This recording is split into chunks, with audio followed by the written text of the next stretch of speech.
وحق العباد على الله أن لا يؤدب من لا يشرك به شيئا. قلت يا رسول الله أفلا أبشر الناس؟ قال لا تبشرهم فيتكلوا. برادران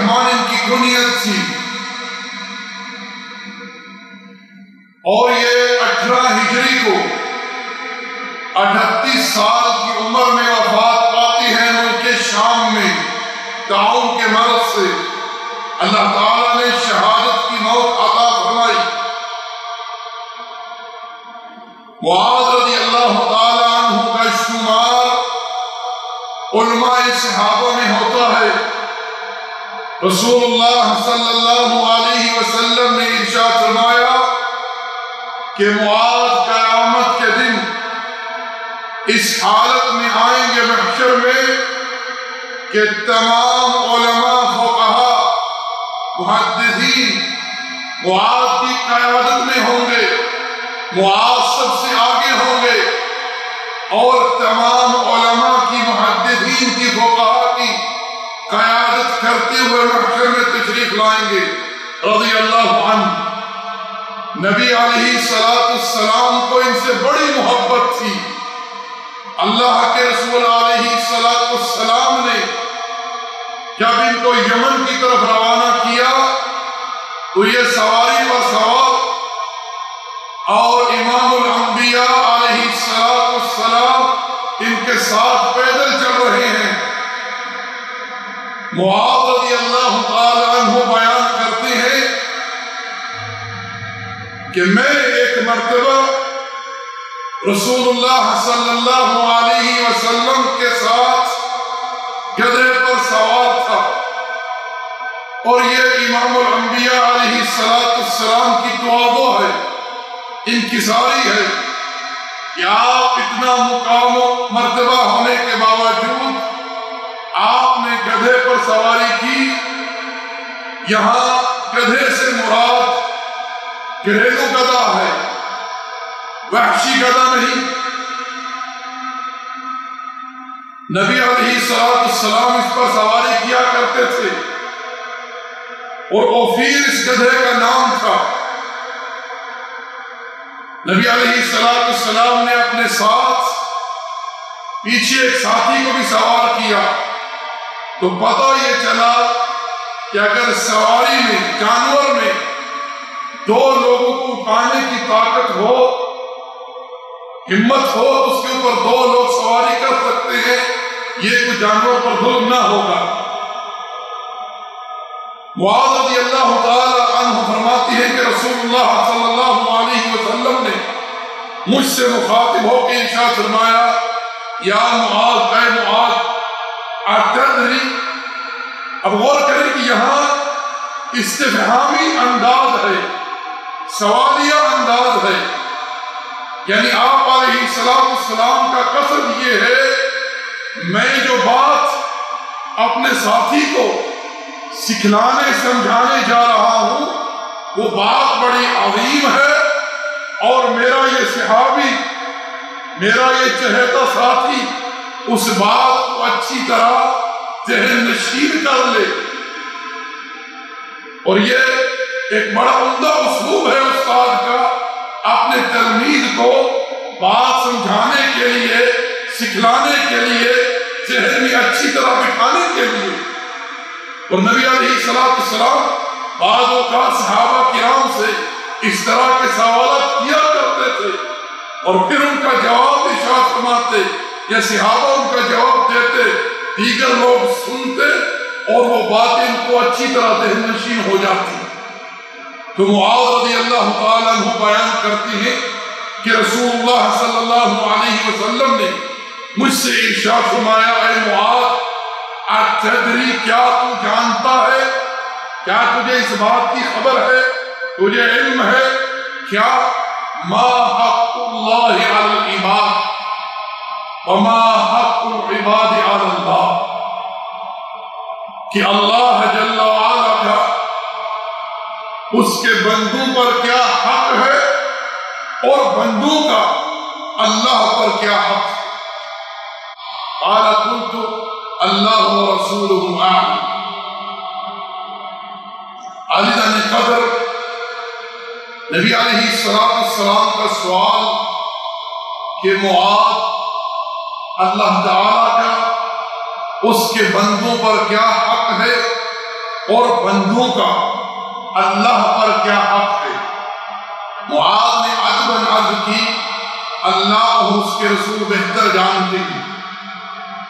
آگے نبی علیہ السلام نے بتلایا کہ اللہ جل وعلا کا حق اس کے بندوں پر کیا ہے، اور وہ حق ہے حق عبادت، ایسی عبادت جو ہر قسم کے شرک کی آمیزش سے پاک ہو۔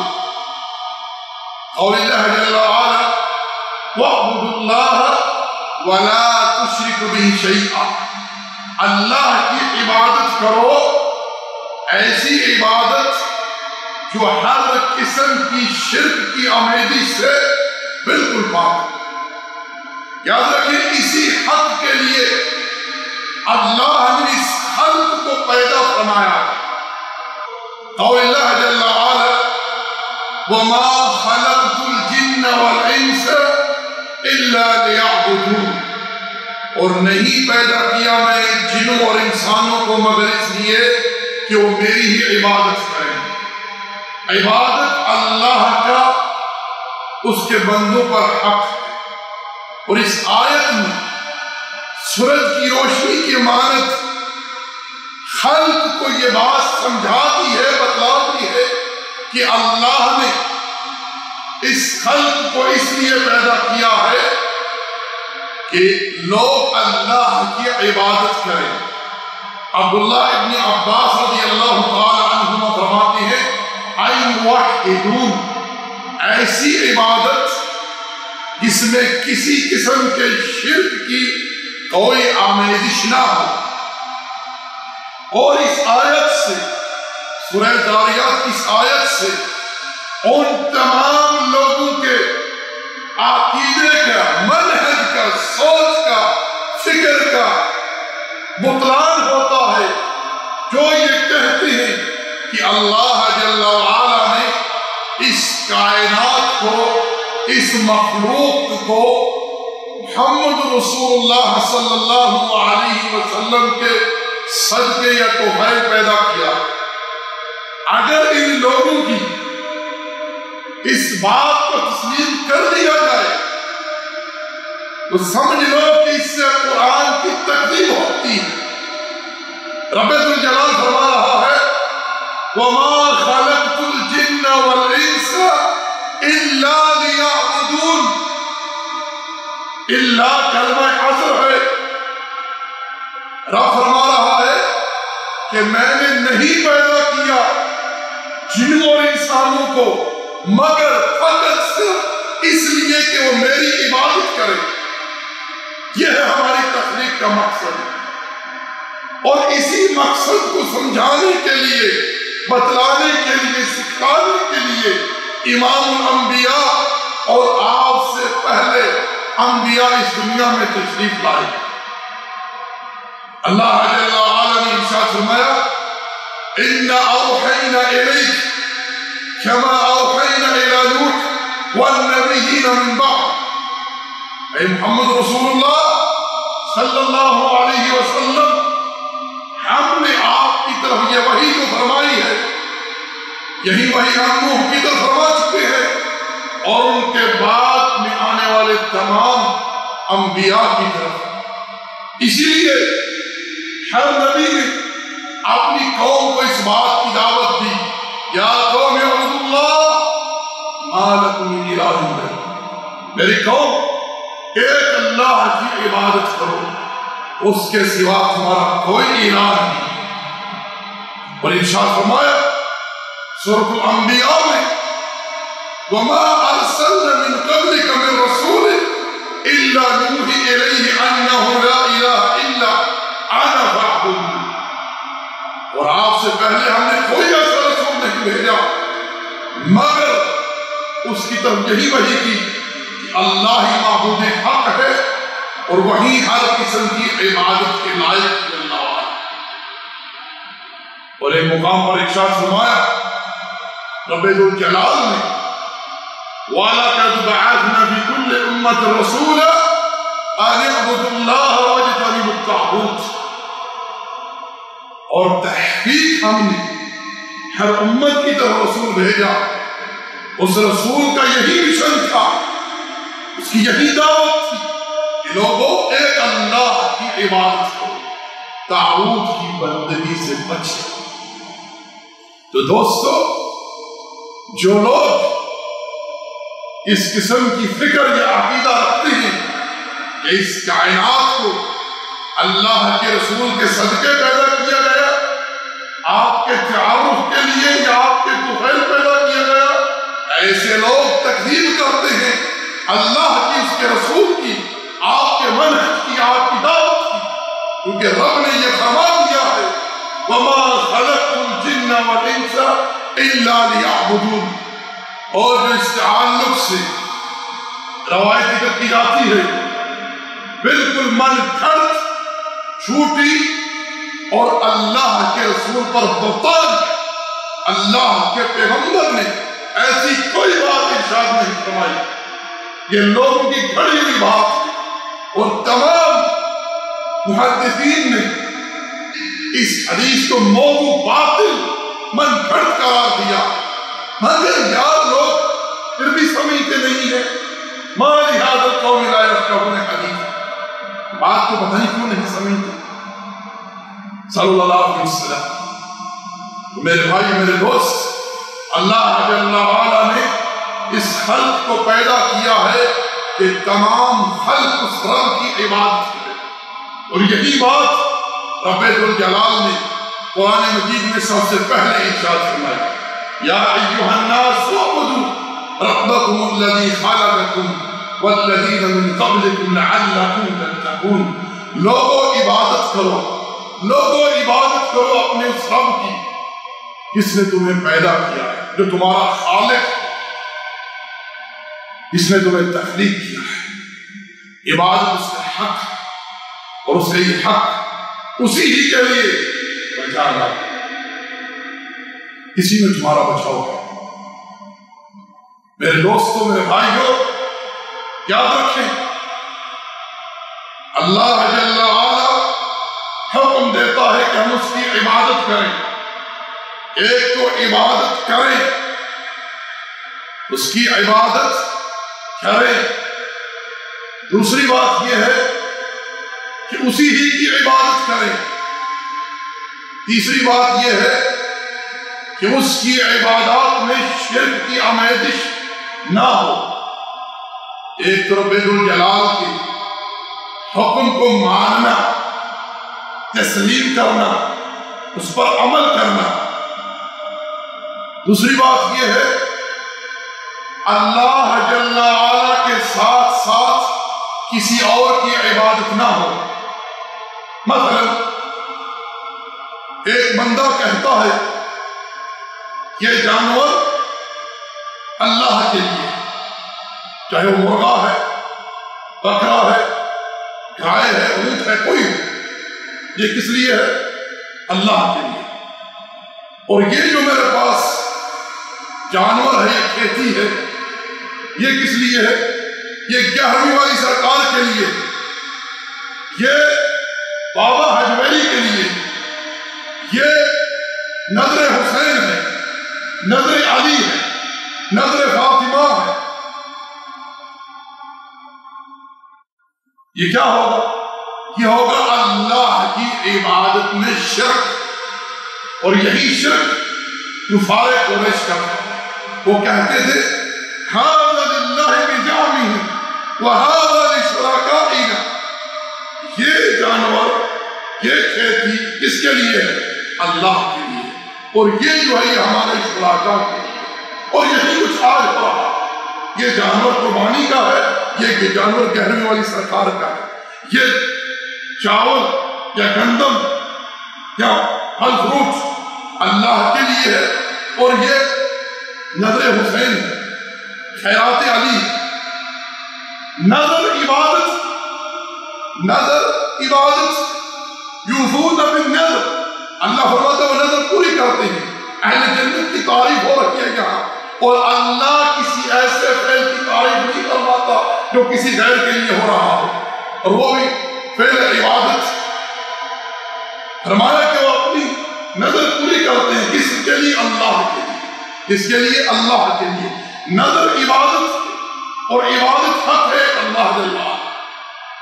دعا عبادت، ایک بندہ اللہ کو پکارتا ہے اور رب کا یہ دعویٰ ہے ادعونی استجب لکم، مجھے پکارو میں قبول کروں گا، کیونکہ وہ جل وعلا قادر ہے، قدرت رکھتا ہے، علم رکھتا ہے، خبر رکھتا ہے، سنتا ہے، جانتا ہے ہر چیز کو۔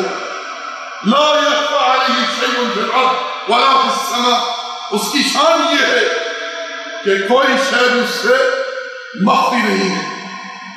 وعنده مفاتيح الغيب لا يعلمها الا هو ويعلم ما في البر والبحر ما تسقط من ورقة الا يعلمها ولا حبة في ظلمات الارض ولا رطب ولا يابس الا في كتاب مبين۔ اللہ وہ ہے جس کے پاس تمام غائب کی کنجیاں ہیں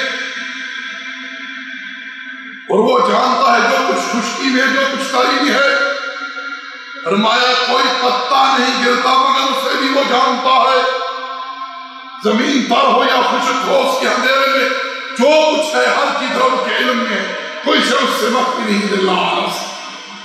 اس کی یہ شان ہے، وہ مخلوقات کو جانتا ہے، ہر شے کے خالق ہے، ان کے ٹھکانوں کو جانتا ہے، ان کی حاجات کو جانتا ہے، ان کی پکاریں سنتا ہے، ان کے درد کو سمجھتا ہے جل وعلا۔ اس کا یہ دعویٰ ہے ادعونی استجب لکم، مجھے پکارو میں قبول کروں گا۔ مگر جو غیروں کو پکارتے ہیں ان کے بارے میں رب فرماتا ہے ومن اضل ممن يدعو من دون الله من لا يستجيب له الى يوم القيامة وهم عن دعائهم غافلون۔ اس سے بڑھ کر گمراہ کون ہوگا جو حی لا یموت کو چھوڑ کر، السمیع البصیر کو چھوڑ کر ایسوں کو پکارے جو اس کی پکار کو قیامت تک نہیں سن سکتے، قبول نہیں کر سکتے۔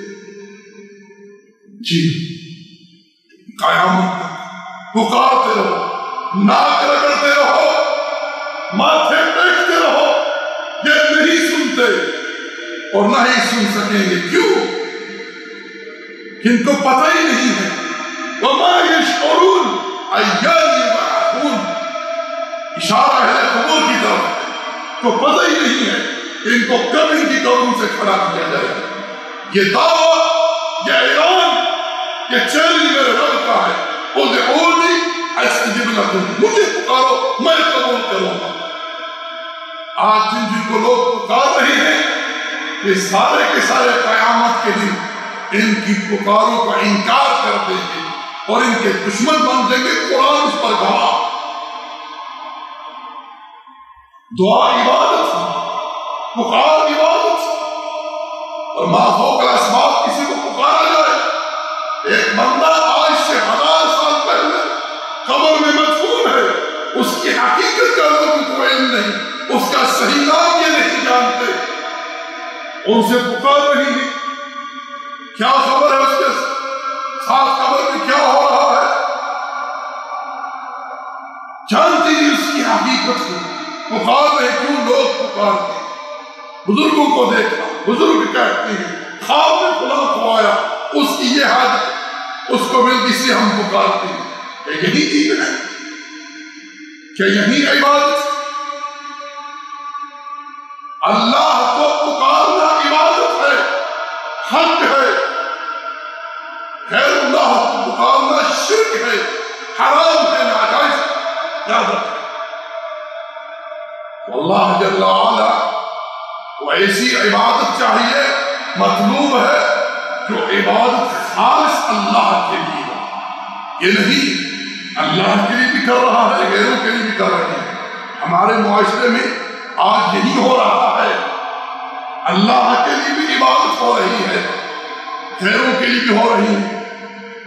اللہ کے سامنے بھی سجدے، غیروں کی چوکھوں پر بھی سجدے، اللہ کے سامنے بھی قیام اور رکوع، غیروں کے سامنے بھی یہ کچھ ہو رہا ہے۔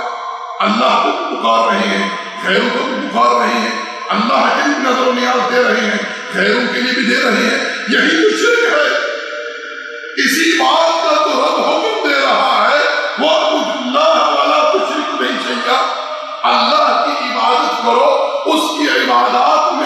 شرک نہ کرو. یعنی جو عبادات ہیں، جو اعمال، جو اقوال، جو افعال عبادت سے تعلق رکھتے ہیں، وہ کسی غیر کے لیے سر انجام مت دو. میرے بھائیو، دین اسلام دین توحید ہے. تیسری بات یہ ہے کہ عبادت تو اللہ کے لیے کر رہا ہے، کسی اور کے لیے نہیں ہے. جیسے ہم نے دوسری شکل یہ بتلائی ہے. لیکن دل میں ریا، شہرت، معلومات، اس لیے عبادت کر رہے ہیں، یہ بھی نہیں رب کچھ. وَمَا أُمِرُوا إِلَّا لِيَعْبُدُوا اللَّهَ مُخْلِصِينَ لَهُ الدِّينَ. اللہ کو ایسی عبادت چاہیے جو سچی سچی خالص اللہ کے لیے. جی، اللہ کو ایسی عبادت چاہیے، کسی قسم کی شرک کی اس میں کوئی آمیزش نہ ہو. وَقَضَىٰ رَبُّكَ أَلَّا تَعْبُدُوا إِلَّا إِيَّاهُ وَبِالْوَالِدَيْنِ إِحْسَانًا. تیرے رب نے اس بات کو فرض کر دیا ہے، واجب کر دیا ہے، اسی کی عبادت کی جائے. ایک تو عبادت کی جائے، نماز کا حکم ہے نماز پڑھی جائے، یہ رب کی عبادت کا حکم ہے ادا کی جائے. دوسری بات یہ ہے کہ رب کے ہی لیے عبادت کی جائے. یہ نہیں کہ رب کے لیے بھی ہو رہی ہے، غیروں کے لیے بھی ہو رہی ہے. تیسری بات یہ ہے کہ خالص اللہ کے لیے ہو، ریاکاری نہ ہو، شرک خفی کی آمیزش نہ ہو. یہ بھی ذہن میں رکھیے. اللہ جل وعلا نے امام الانبیاء سے ارشاد فرمایا وَاعْبُدْ رَبَّكَ حَتَّى يَأْتِيَكَ الْيَقِينُ. اپنے رب کی عبادت کیجیے کب تک؟ جب تک کہ موت نہیں آ جاتی. ابن عمر فرماتے اس آیت کی تفسیر میں صحیح بخاری میں کا قول موجود ہے. یہاں یقین سے مراد موت. کیا موت؟ تو میرے بھائی میرے دوستو، جو لوگ نماز نہیں ادا کرتے، نماز کو چھوڑتے ہیں، یہ لوگ بھی اللہ کے حق کو ادا نہیں کر رہے.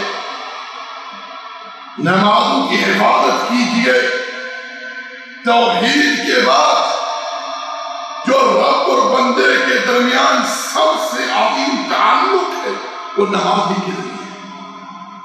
نماز وہ عبادت ہے جس میں بندہ اپنے رب سے بغیر واسطے کے، بغیر وسیلے کے، بغیر سفارشی کے مباشرت کلام کرتا ہے، ڈائریکٹ کلام کرتا ہے.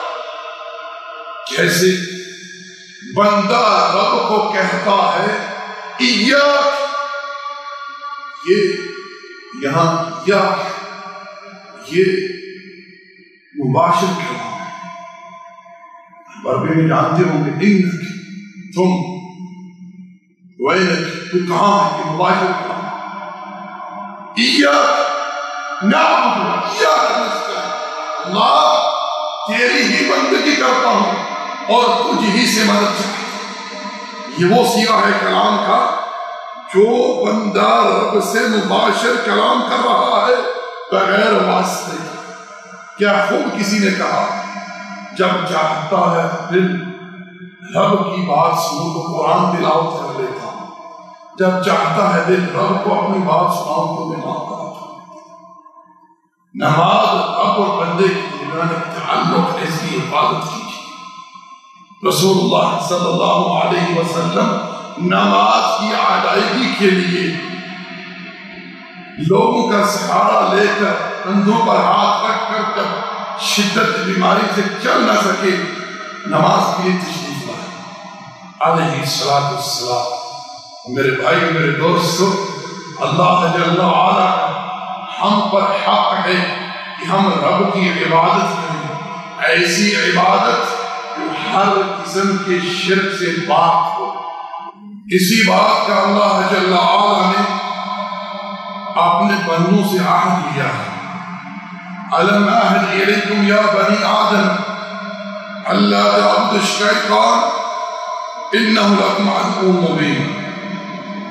اے آدم کی اولاد، میں نے تم سے یاد نہیں کیا تھا کہ تم شیطان کی عبادت نہ کرنا، تمہارا کھلا دشمن ہے۔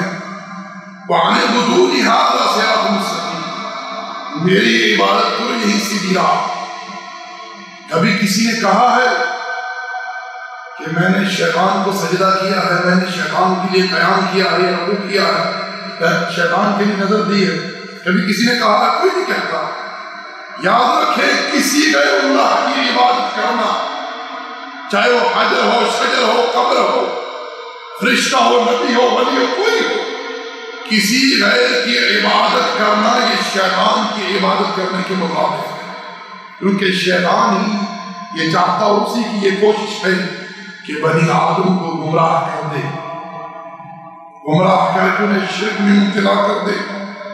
وَلَقَدْ أَضَلَّ مِنْكُمْ جِبِلًّا كَثِيرًا، اس سے پہلے اس نے کئی گمراہ کیا ہے، شرک میں مبتلا کیا ہے، اور شرک وہ گناہ ہے جس کی معافی رب کے پاس نہیں ہے۔ رب ذوالجلال ارشاد فرما چکا ہے ان اللہ لا یغفر ان یشرک بہ ویغفر ما دون ذلک لمن یشاء، بے شک اللہ شرک ہی کو معاف نہیں کرے گا، شرک کے علاوہ جو گناہ ہو اللہ کی مشیت، اللہ چاہے اسی وقت معاف کر دے، عذاب نہ دے، چاہے گناہوں کی مقدار عذاب دے کر سے جنت میں لے آئے، مگر بالآخر ایسا موحد اب بھی جہنمی نہیں ہے، اسے جہنم سے نکال دیا جائے گا جس کی موت اس حالت میں آئی کہ وہ اللہ کے ساتھ شرک نہیں کرتا تھا۔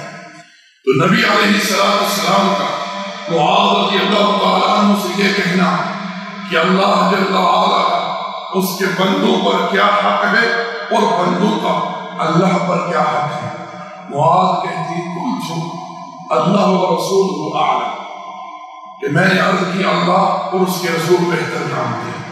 یاد رکھیں صحابہ کرام کا نبی علیہ السلام کی حیات طیبہ میں یہ کہنا اللہ و رسول عالم، اس سے مراد وہ امور ہیں جن کا تعلق دین سے ہے، شرعی امور، کونی و قدری نہیں، کونی و قدری نہیں، کیونکہ اس کائنات کی جو کونی و قدری امور ہیں وہ اللہ کے سوا کوئی نہیں جانتا۔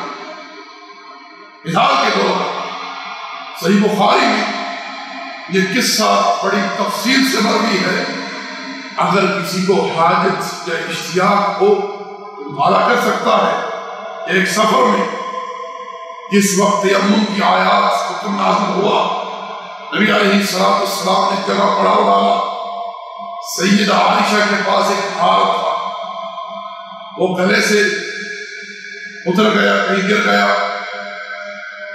سیدہ عائشہ سے تلاش کرتی رہی، اللہ کے رسول بھی تلاش کرنا شروع کیے، پورا قافلہ ہار تلاش کرنے میں ہار نہیں ملا۔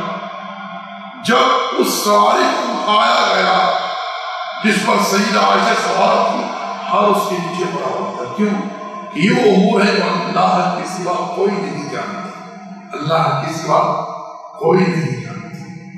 رسول اللہ صلی اللہ علیہ وسلم سے کفار قریش نے کہا ہمیں اصحاب کہف کے بارے میں بتلائیے، اللہ کے رسول نے کہہ دیا میں کل بتلاؤں گا۔ رب نے جبریل کو روک دی، وہی رک گئی، کتنے دنوں تک توقف کیا، کتنے دنوں تک وہی رکی رہی، جب وہی اتری تو فرمایا وَلَا تَقُولَنَّ لِشَيْءٍ فَاعِلُ ذَلِكَ غَدًا إِلَّا أَن يَشَاءَ اللَّهُ، کہ کوئی بات ایسے مت کہیں کہ میں کل کروں گا مگر یہ کہو کہ اللہ نے چاہا إِلَّا أَن يَشَاءَ اللَّهُ۔ یاد رکھیں کہ صحابہ کرام کا نبی علیہ السلام کی حیات طیبہ میں یہ کہنا اللہ و رسول عالم، اس سے مراد وہ امور ہیں جن کا تعلق دین سے ہے، شریعت سے، نہ کہ کونی و قدری امور۔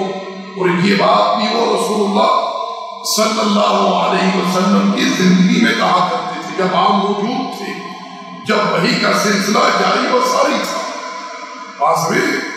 وفات کے بعد کبھی کسی نے یہ نہیں کہا کہ اللہ اور اس کے رسول بہتر جانتے ہیں، کیونکہ صحیح مسلم حدیث مروی ہے، نبی علیہ السلام کا ارشاد ہے کہ محشر کے میدان میں حوض کوثر پر ہوں گا، میری امت کے لوگ آئیں گے، کوثر جو ایک دفعہ پی لے گا اسے جنت میں جانے تک دوبارہ پیاس کی حاجت نہ ہوگی، پینے کی حاجت نہ ہوگی۔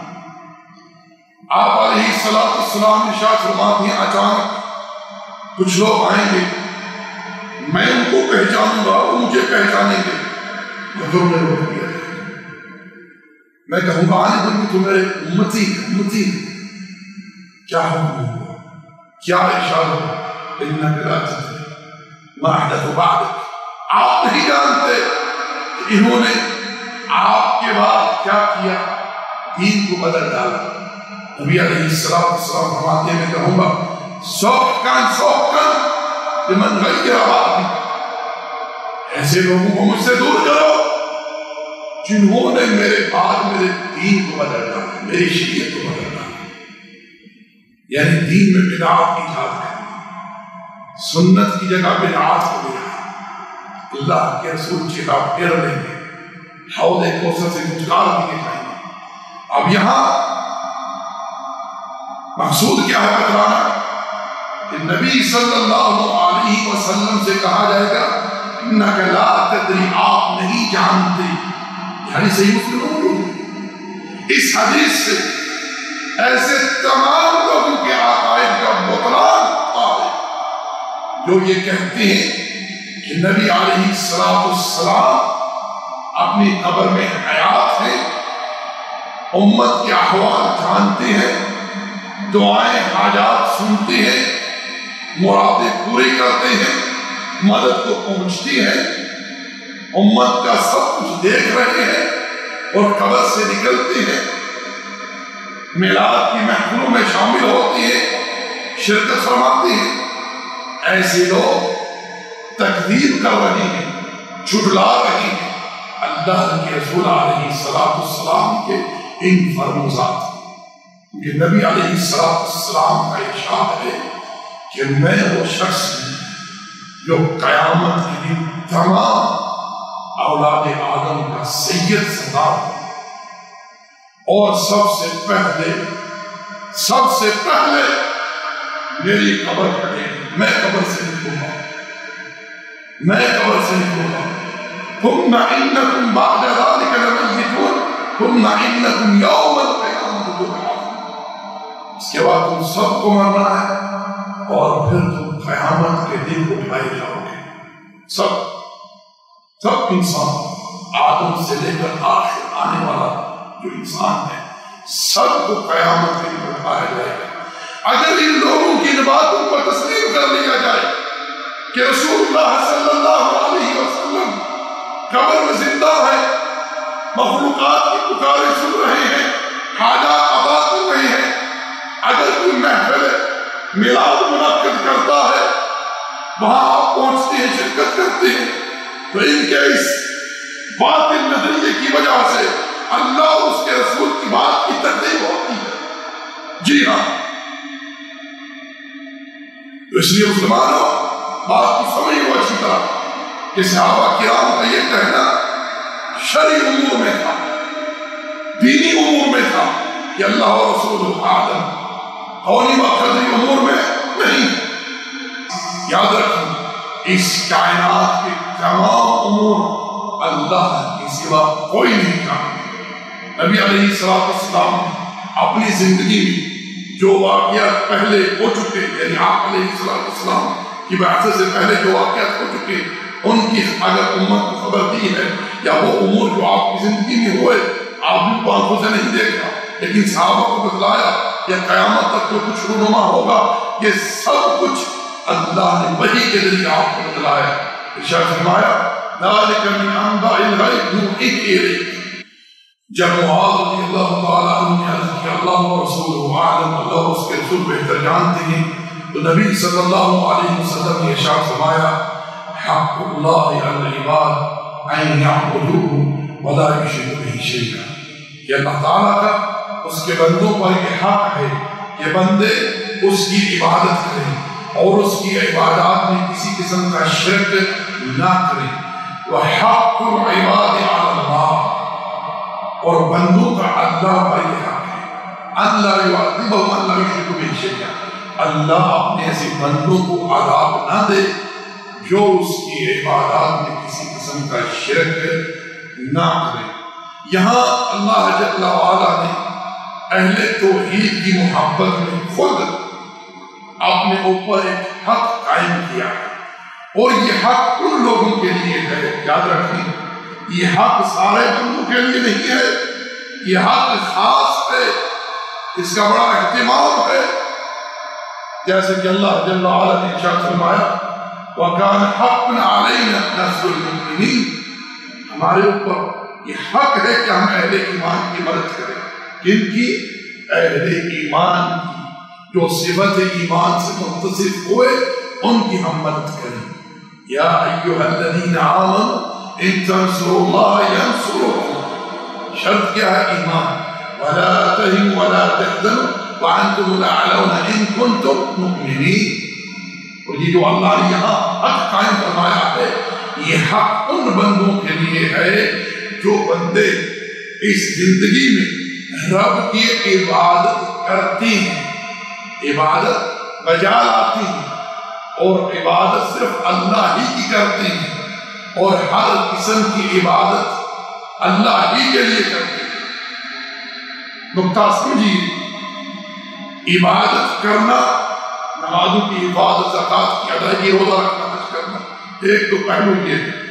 دوسری یہ کہ عبادت صرف اللہ ہی کی، عبادت صرف اللہ ہی کی، یعنی اللہ کے ساتھ ساتھ کسی اور کی عبادت نہیں، اور عبادت صرف اللہ ہی کے لیے۔ بہت سارے لوگ دھوکہ کھاتے ہیں، اس تعلق سے سمجھتے نہیں، اللہ کی بھی عبادت کرتے ہیں، غیروں کی بھی کرتے ہیں، اسی طرح اللہ کے لیے بھی کرتے ہیں، غیروں کے لیے بھی کرتے ہیں۔ اور یہ ہے شرک خفی ریاکاری۔ اللہ تعالیٰ غنی ہے ایسی عبادت سے، اللہ تعالیٰ چھوڑ دیتا ہے ایسے لوگوں کو، اور قیامت کے دن ایسے کسی عمل کو اللہ میزان الہی میں نہیں تولے گا جو عبادت، جو عمل خالص اللہ کے لیے نہ ہو۔ تو یہاں بشارت حق ان بندوں کا ہے جو بندے رب کی عبادت کریں، رب ہی کی کریں اور رب ہی کے لیے کریں۔ اللہ تعالیٰ ایسے بندوں کو عذاب نہ دے۔ معاذ رضی اللہ تعالیٰ عنہ نے جب یہ بشارت سنی تو کہا افلا ابشر الناس، اے اللہ کے رسول کیا میں لوگوں کو اس بات کی خوشخبری نہ سنا دوں؟ نبی علیہ السلام نے ارشاد فرمایا معاذ اگر انہوں نے یہ بات سن لی تو ہو سکتا ہے کہ لوگ نئے نئے اسلام میں آئے ہیں، انہیں اس چیز کا ادراک نہ ہو، فہم نہ ہو، تو لوگ عمل کرنا چھوڑ دیں۔ تو رسول اللہ صلی اللہ علیہ وسلم کی یہ بات معاذ رضی اللہ تعالیٰ عنہ نے قرب موت، جب موت کا وقت قریب ہوا تو کتمان علم کے ڈر سے اس بات کو ارشاد فرمایا اور موت کو بتلایا۔ حافظ ابن حجر اسقلانی رحمۃ اللہ علیہ فرماتے ہیں اس حدیث کی شرح میں کہ معاذ کا امت کو اس بات کی خبر دینا اس بات پر دلالت کرتا ہے کہ یہ نہیں تو تھی، یہ تحریمی نہیں تھی، کیونکہ معاذ رضی اللہ تعالیٰ عنہ ایسا نہیں ہو سکتا کہ اللہ کے رسول کی نافرمانی کرتے۔ پاس میں دوسری بات یہ ہے کہ یہ نہیں وجہ عموم، یعنی سب کو نہ بتلا دینا ہر کسی کو، بلکہ یہ بتلانا خاص کو۔ معاذ رضی اللہ تعالیٰ عنہ نے اس وقت جو لوگ ان کے پاس موجود تھے ان کو اس بات کی خبر دی کہ میں نے مشکات نبوت سے یہ بات سنی کہ آپ علیہ السلام نے فرمایا کہ جو لوگ اللہ کی عبادت کریں اللہ جل وعلا ایسے لوگوں کو عذاب نہ دے۔ میرے بھائیوں، میرے دوستوں، اللہ تعالیٰ نے ہمیں پیدا کیا ہے اپنی عبادت کے لیے، اور ہمارے پاس وقت بہت مختصر ہے۔ ہم اس دنیا میں مسافر ہیں، ہمارا اس دنیا میں رہنا ابدی نہیں، بل تؤثرون الحیات الدنیا والآخرۃ خیر وابقیٰ، تم دنیا کی زندگی کو ترجیح دیتے ہو مگر آخرت جو ہے یہ باقی رہنے والی ہے اور بہتر ہے دنیا کی نسبت۔ تیاری کیجیے رب کی عبادت کریں، جو لوگ نمازوں سے دور ہے وہ نمازوں کی حفاظت کریں، اور جو لوگ اللہ کی عبادات میں شرک کر رہے ہیں، یعنی اللہ کی بھی کر رہے ہیں، غیروں کی بھی کر رہے ہیں، یہ اس چیز سے توبہ کر لیں، موت آنے سے پہلے توبہ کر لیں، ورنہ موت کے بعد اگر اس حالت میں کوئی مر گیا کہ وہ اللہ کی عبادات میں کسی قسم کا شرک کرتا تھا، إِنَّهُ مَن يُشْرِكْ بِاللَّهِ فَقَدْ حَرَّمَ اللَّهُ عَلَيْهِ الْجَنَّةَ وَمَأْوَاهُ النَّارُ وَمَا لِلظَّالِمِينَ مِنْ أَنصَارٍ کہ جس نے بھی اللہ کے ساتھ شرک کیا، اللہ نے ایسے مشرک کے لیے جنت کو حرام کر دیا ہے، اور ایسے لوگوں کا ٹھکانہ جہنم کی آگ، اور وہاں ان کا کوئی مددگار نہ ہوگا۔ اسی پر اتفاق کرتے ہیں، رب الجلال سے دعا ہے کہ رب الجلال اپنا لطف و کرم فرمائے، اللہ اپنا فضل و احسان فرمائے، ہمیں توحید کا فہم، توحید کی تحقیق عطا فرمائے، اللہ جل وعلا ہمیں توحید کا داعی بنائے، اللہ جل وعلا جب تک ہم زندہ ہیں توحید پر زندہ رکھے، اور جب موت آئے تو اللہ کی توحید پر آئے، اور جب قیامت کے دن اٹھائے تو توحید پر اللہ جل وعلا اٹھائے۔ وما علینا الا البلاغ، وصلی اللہ علی نبی محمد وعلی آلہ وصحبہ اجمعین۔ جزاکم اللہ خیر۔ السلام علیکم ورحمۃ اللہ وبرکاتہ۔